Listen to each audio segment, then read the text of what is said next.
Venezuela নিজেদের সাধারণ নাগরিকদের সামরিক প্রশিক্ষণ দিতে শুরু করেছে। প্রেসিডেন্ট নিকোলাস মাদুরোর নির্দেশে দেশ জুড়ে ৩০০টিরও বেশি সামরিক ঘাঁটিতে সাধারণ মানুষ ট্যাঙ্কসহ বিভিন্ন ধরনের অস্ত্র চালানো শিখছেন। এই প্রশিক্ষণ কর্মসূচির নাম দেওয়া হচ্ছে অপারেশন ইন্ডিপেন্ডেন্সের 200। প্রশিক্ষণে অংশ নেওয়া নাগরিকরা সেনা কর্মকর্তাদের কাছ থেকে যুদ্ধ কৌশল ও সংঘবদ্ধ অভিযানের বিভিন্ন খুঁটিনাটি শিখছেন। একজন প্রশিক্ষণার্থী বলেন, আমার আগে কোনো সামরিক অভিজ্ঞতা ছিল না। এটি ভেনেজুয়েলার নাগরিক হিসেবে অত্যন্ত গুরুত্বপূর্ণ অভিজ্ঞতা। রাজধানী কারাকাসের দক্ষিণ পশ্চিমে অবস্থিত ফোর্টি টিউনা সহ বিভিন্ন সামরিক ঘাঁটিতে প্রশিক্ষণ শুরু হয়েছে।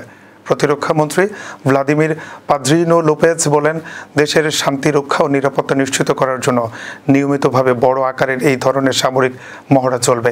সম্প্রতি ক্যারিবীয় অঞ্চলে যুক্তরাষ্ট্রের সেনা উপস্থিতির পরিপ্রেক্ষিতে এই প্রশিক্ষণ কর্মসূচি শুরু করা হয়েছে এবং দুই দেশের মধ্যে উত্তেজনা বৃদ্ধি পেয়েছে।